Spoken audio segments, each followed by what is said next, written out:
मौलिक अधिकार भारतीय संविधान की वह आधारशिला हैं जिनके बिना एक लोकतांत्रिक समाज की कल्पना अधूरी रह जाती है। ये अधिकार न केवल नागरिकों को स्वतंत्रता और सम्मान की गारंटी देते हैं, बल्कि उन्हें राज्य की शक्ति के अत्यधिक प्रयोग से भी सुरक्षा प्रदान करते हैं। मौलिक अधिकारों का महत्व केवल कानूनी सुरक्षा तक सीमित नहीं है, बल्कि ये व्यक्ति के सर्वांगीण विकास, शारीरिक, मानसिक, नैतिक और आध्यात्मिक के लिए अनिवार्य है।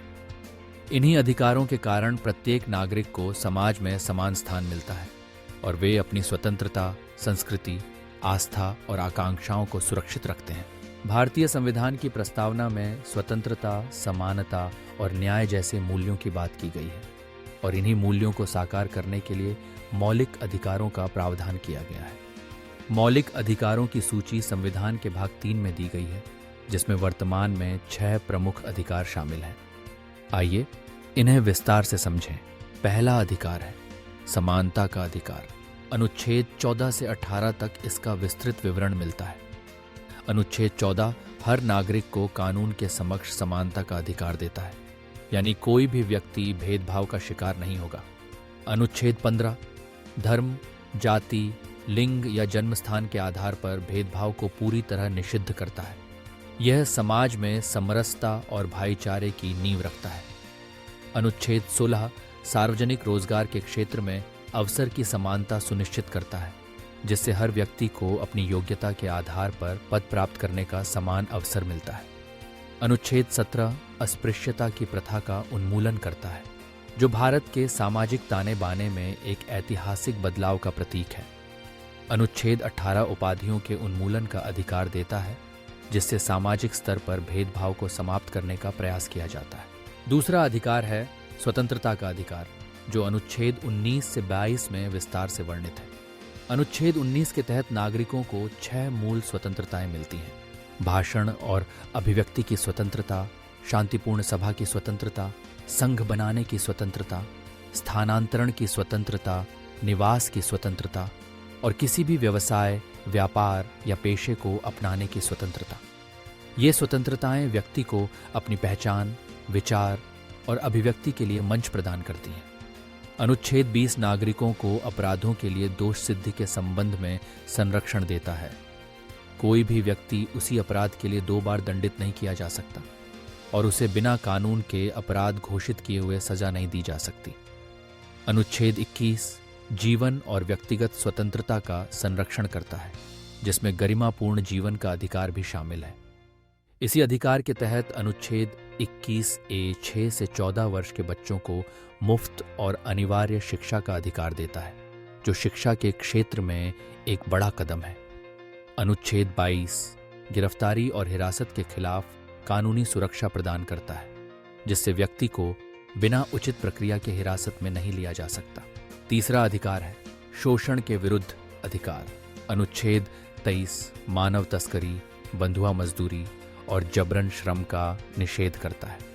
यह समाज के कमजोर वर्गों की सुरक्षा के लिए अत्यंत महत्वपूर्ण है। अनुच्छेद 24 बच्चों की सुरक्षा को सुनिश्चित करता है, जिसमें 14 वर्ष से कम उम्र के बच्चों को कारखानों या खतरनाक कार्यों में नियोजित करने पर सख्त रोक लगाई गई है। इस अधिकार के तहत बच्चों का बचपन सुरक्षित रखने की दिशा में महत्वपूर्ण योगदान हुआ है। चौथा अधिकार है धर्म की स्वतंत्रता का अधिकार। अनुच्छेद 25 अंतःकरण की स्वतंत्रता और अपने धर्म को मानने, आचरण करने तथा प्रचार करने की स्वतंत्रता देता है। अनुच्छेद 36 हर धार्मिक समुदाय को अपने धार्मिक मामलों के प्रबंधन की स्वतंत्रता देता है। अनुच्छेद 27 नागरिकों को यह अधिकार देता है कि उन्हें किसी खास धर्म के प्रचार के लिए करों का भुगतान करने के लिए बाध्य नहीं किया जा सकता। अनुच्छेद 28 कुछ शैक्षणिक संस्थाओं में धार्मिक शिक्षा में भाग लेने की स्वतंत्रता देता है।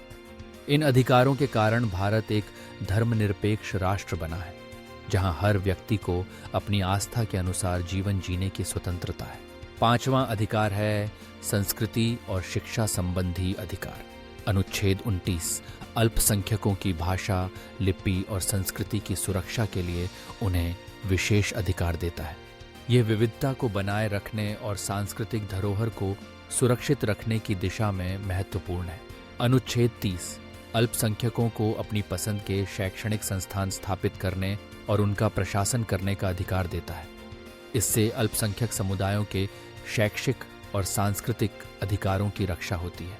छठा और अंतिम अधिकार है संवैधानिक उपचारों का अधिकार, जो अनुच्छेद 32 के तहत दिया गया है। इसे संविधान की आत्मा और हृदय कहा जाता है। यदि किसी व्यक्ति के मौलिक अधिकारों का उल्लंघन होता है तो वह सीधे सर्वोच्च न्यायालय या उच्च न्यायालय जा सकता है। न्यायालय नागरिक को उसके अधिकार दिलाने के लिए 5 प्रकार की रिट जारी कर सकता है: बंदी प्रत्यक्षीकरण, परमादेश, प्रतिषेध, उत्प्रेषण और अधिकार पृच्छा। ये अधिकार नागरिकों को शक्ति देता है कि वे अपने अधिकारों की रक्षा स्वयं कर सकें। मौलिक अधिकारों की सूची समय के साथ बदलती रही है। मूल रूप में संविधान में 7 मौलिक अधिकार थे, लेकिन 14वें संविधान संशोधन अधिनियम 1978 में संपत्ति के अधिकार को मौलिक अधिकारों की सूची से हटा दिया गया। अब यह केवल एक कानूनी अधिकार है जो अनुच्छेद 300A के तहत सुरक्षित है। यह समझना जरूरी है कि मौलिक अधिकार पूर्णतः निरंकुश नहीं है। इन्हें कुछ सीमाओं के अंतर्गत ही लागू किया जा सकता है। सार्वजनिक व्यवस्था, नैतिकता, सुरक्षा और अन्य आवश्यकताओं के मद्देनजर इन पर उचित प्रतिबंध लगाए जा सकते हैं। राष्ट्रीय आपातकाल के दौरान भी कुछ अधिकार निलंबित किए जा सकते हैं।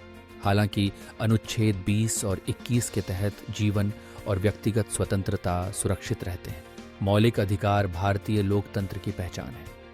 ये केवल कानूनी प्रावधान नहीं, बल्कि नागरिकों के लिए सम्मान, स्वतंत्रता और समानता की गारंटी है। इन्हीं अधिकारों के कारण हर व्यक्ति को अपनी क्षमता, विचार और इच्छाओं को विकसित करने का अवसर मिलता है। समाज में समरसता, न्याय और भाईचारे का माहौल बनता है। मौलिक अधिकारों की रक्षा करना केवल न्यायपालिका की जिम्मेदारी नहीं, बल्कि हर नागरिक का कर्तव्य भी है, क्योंकि एक सशक्त लोकतंत्र वही है जिसमें उसके नागरिक स्वतंत्र, समान और सुरक्षित महसूस करें।